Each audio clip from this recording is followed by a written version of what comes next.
Hello,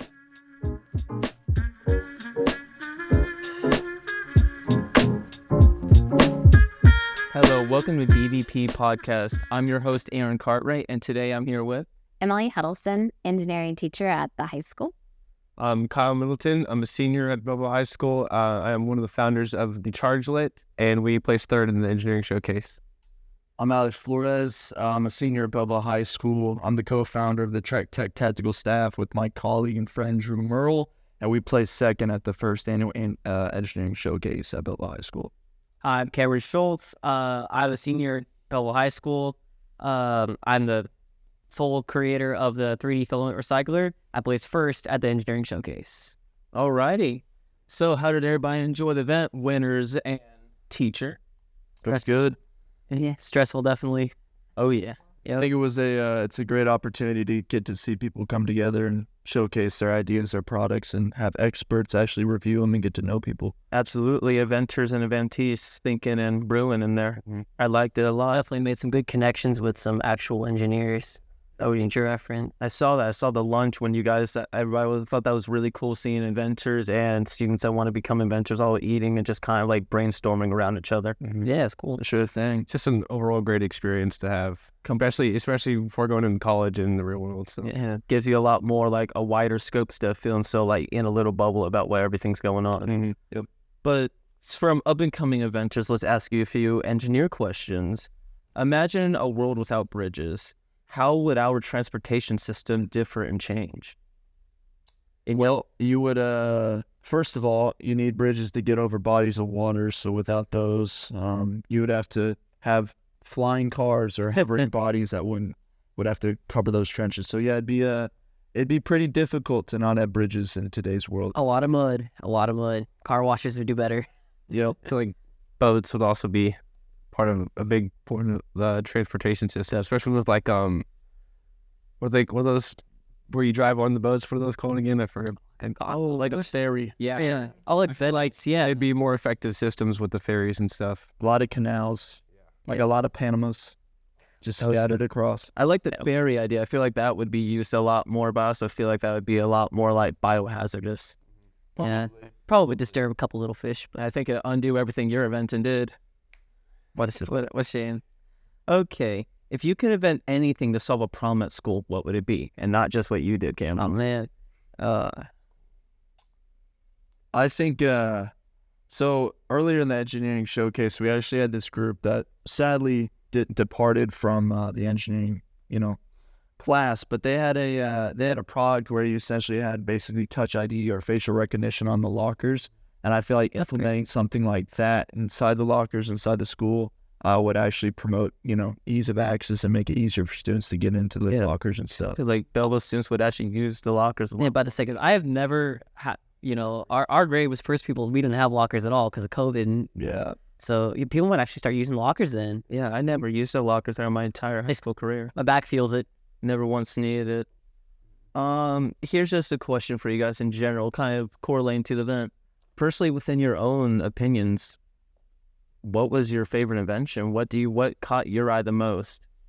Because you guys all invented something. All of you have inventors' minds and have that brain concept. But in your own minds, what did you see of other people's creations where you're like, wow? So I'll start. I thought Cameron's product and his innovation of previous products was actually probably the most applicable to kind of helping out the environment and something that we can do in this school, especially since a lot of these people and students use 3D printers. I also thought Kyle's idea was pretty unique with his, magnets and interchangeable parts for his charger.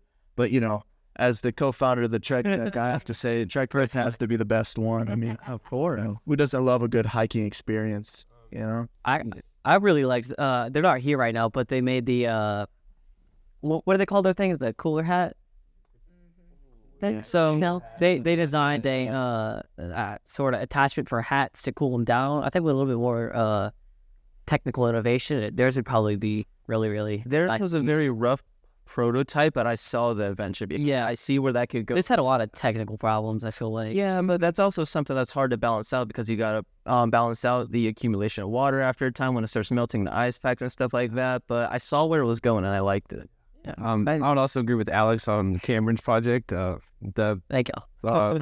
With the bottle going into filament, I thought that was pretty cool, and it also helped with the biohazard problem that the plastic bottles create in society today. So, but the chargelet, I thought it was quite clever, just because I feel like a lot of people would use it, especially since it can be worn.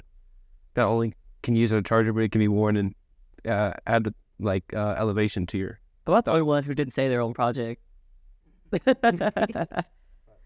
Yeah, it's hard not to pick your own project. So I think he still agrees that the drag takes the best one. No, you think everybody here agrees? What'd you say? I mean, it's pretty cool. It's That's pretty cool. I don't go hiking that often, though. That's true. You can go hiking. I can now. I get. It's still my I mean, I'm $300. interest. It's not your cup of tea. My type of product, So, teacher, Yes, sir. with this class and with the engineering program and how far your students have come, where do you see the freshmen of next year coming? Where do you see them going? Do you see them improving on what's already been created, or you see them going a different path and creating something new? So the students that we've had this year have been amazing, and I've been so honored to be able to teach them and help learn with them as we've been growing in the engineering program. So I am looking forward to future engineers or aspiring engineers coming up, because they are, we can continue to grow this program and really develop. Some of the engineers that were visiting the professionals today, they were talking about future opportunities, bringing some of the engineers out into see production of different products and actually doing more hands-on with the engineers and some of those things. So we're building relationships, we're building the program, we're, so it's going to continue to grow, and I can't wait to see what it has in store for the future. You think you're going to continue to bring more professionals in to talk to the kids and speak to them about how engineering is? Absolutely. All of those professionals, we had 6 today, and there's several that we've pulled in different times throughout the year to come and talk with them, to work with them, to give advice. They have all volunteered to do it again next year and to continue, and it'll continue to grow because we'll bring in some additional professionals, so we'll have additional resources for them. I agree completely. And what made you want to become the engineering teacher? What made you want to start teaching kids how to embrace their creativity in a different way they might not have thought of before?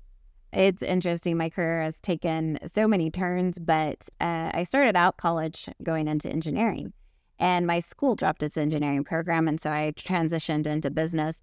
And if I had it to do over, maybe I would have adjusted schools and changed that career path, but I've always had an interest in it. I think it's so fascinating trying to find ways to change or improve or make better the world around you. And so and we all do that, even from little kids. They try to improve their processes, right? So learning a engineering design process and going through those steps and putting it to use, I think, is so beneficial for all of us, even if we're not going into engineering. Absolutely. And what, in your own words as a teacher who teaches it, what do you think the, maybe not moral, but the main premise of engineering class is? When you leave that class, what do you want your students to feel or learn when they leave it?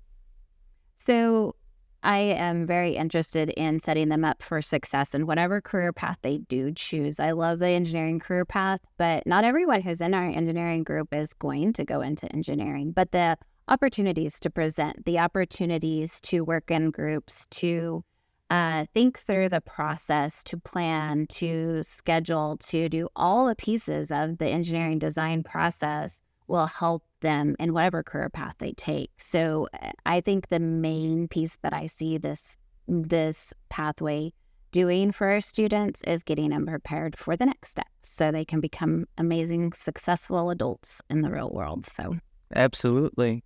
So this is a question encompassing for everybody. So inventors, students, feel free to pitch in your ideas as well. Sure. I fully welcome here, inventors and teacher. So if you yourselves had one single invention you could create, one thing you could just hone all of your mind and like what you want, what would that be? What would that invention be, and what would its reason be? Is there a certain idea, a certain problem that you want to stop, because you yourself said you were originally went into inventing. Mm-hmm. So each inventor in my mind I see has a certain thing and goal that they want to just cut that problem off, or at least benefit it and help it and make it easier for human life? I'm gonna just say teleportation.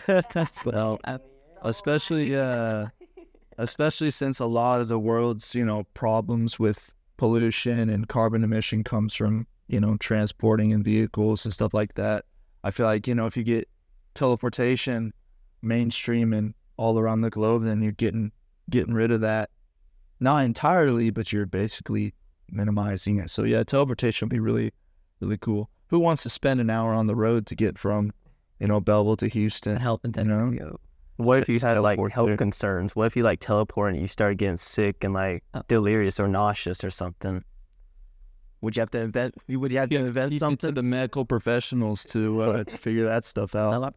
I'm gonna build on that. Probably something a little bit more realistic. Like better carbon capture technology, because I know, everyone's always trying to invent, new electricity stuff, new all that, but even with electric cars, all that, they're still generating the stuff just at power plants. Probably, but yeah, so like better carbon capture, you get all the CO2 and stuff out of the atmosphere. Generate better fuel. Yeah, that too, but kind of remove what's already there, because it's accelerating right now. So. Basically, it's just giant fans or facilities that basically suck in carbon and the air around it and then filter it out. I've seen pictures of stuff like that. Super actual plants.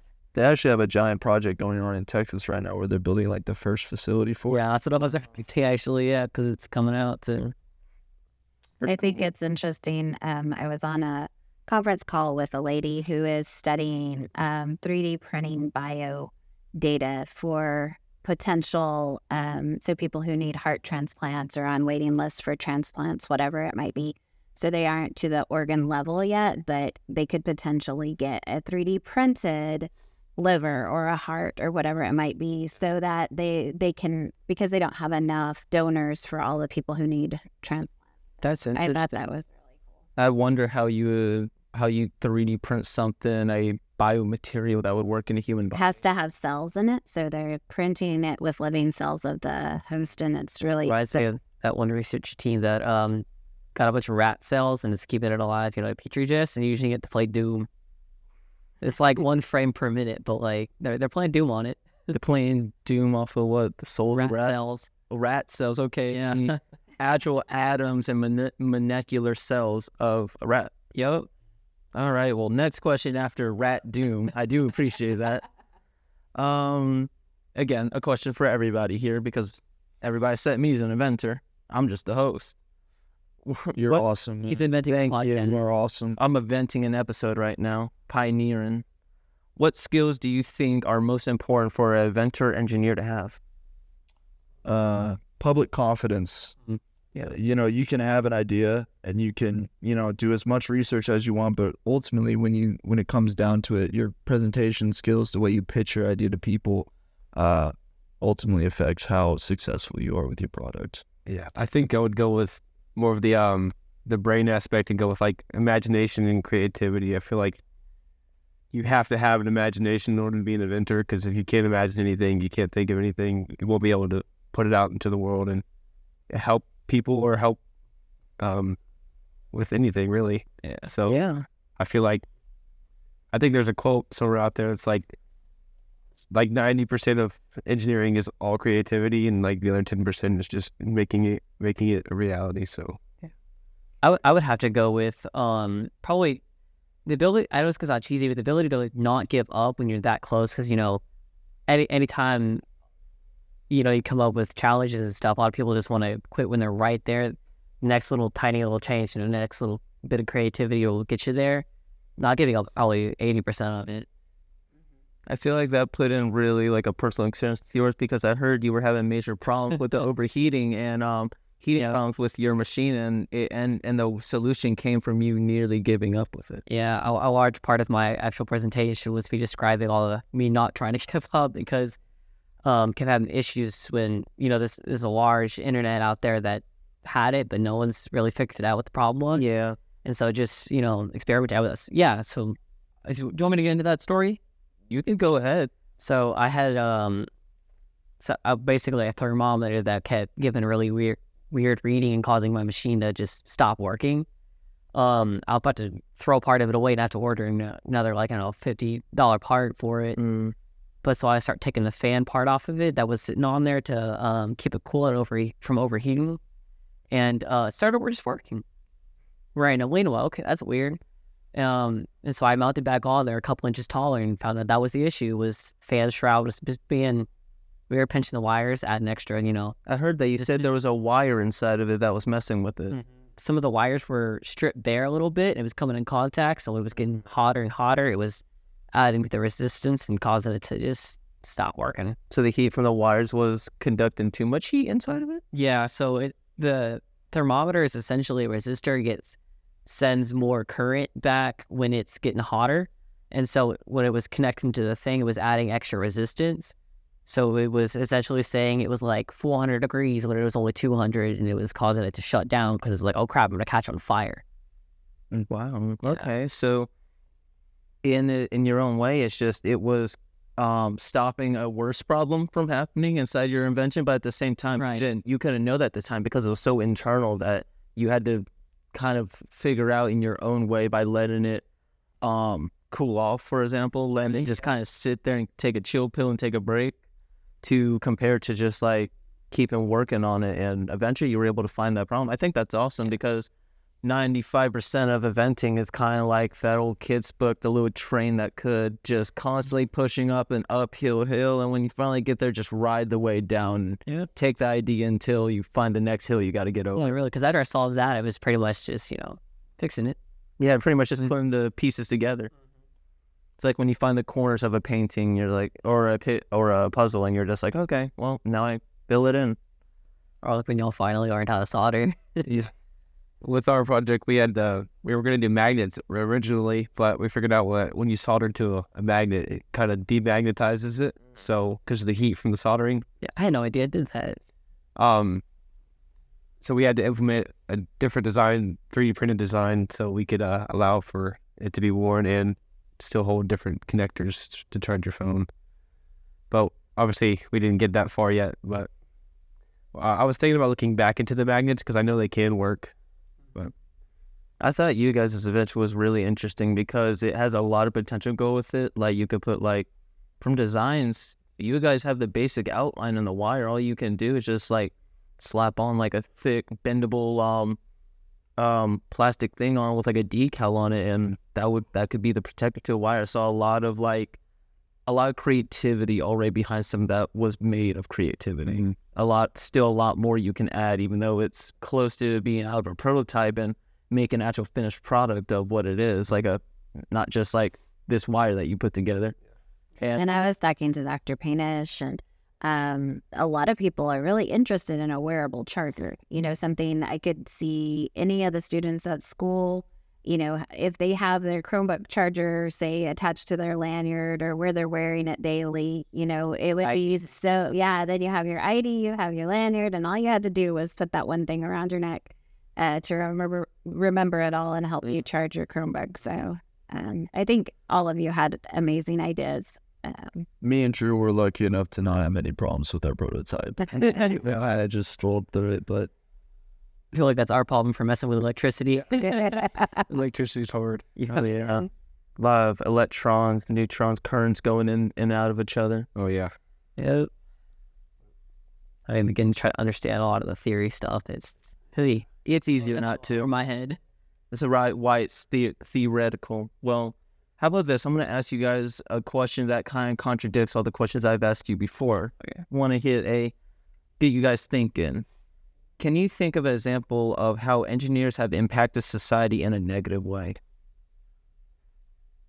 I mean, there's a bunch of different engineers around the world who are, mechanical, petroleum, oil and gas, who work in that sector. And you can you can take it into account that, while they are inventing new things and new processes within the oil and gas industry, they're also, contributing to a bunch of pollution and just a bunch of harmful things happening to the environment. So, they are creating new energy processes and new innovations for the oil and gas industry, but they're also contributing to some of those negative repercussions of environmental damage. I would add on to that, I'm going to throw some history in here, but since the Industrial Revolution, we've been basically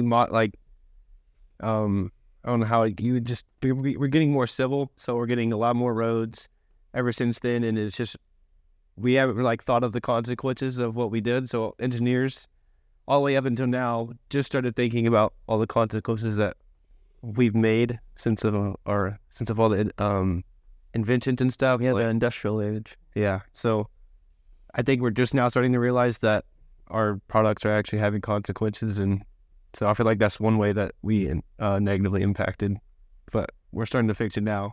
Yeah, trying to see if we could still take those backward steps and be like, okay, we've been walking downstairs long enough. Time to go back up the escalator.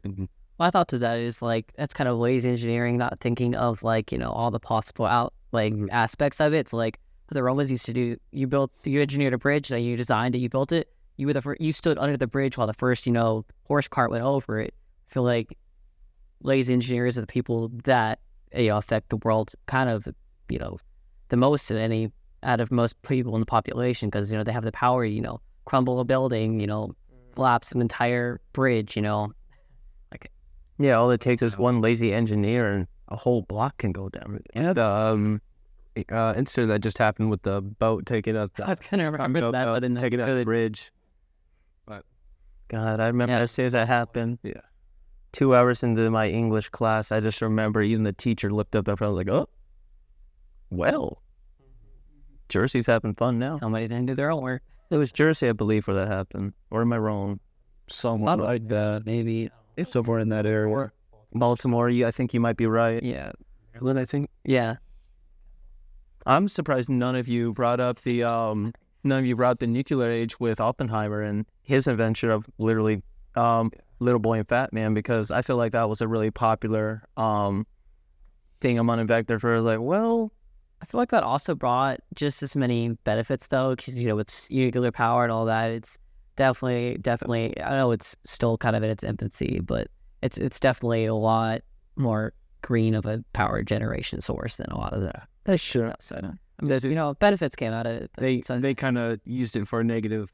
Yeah, it wasn't But negative mention. good thing we kind of caught it before it got too out of hand. Yeah, before people just started being like, all right, let's throw another one, but bigger and more nuclear stuff in it.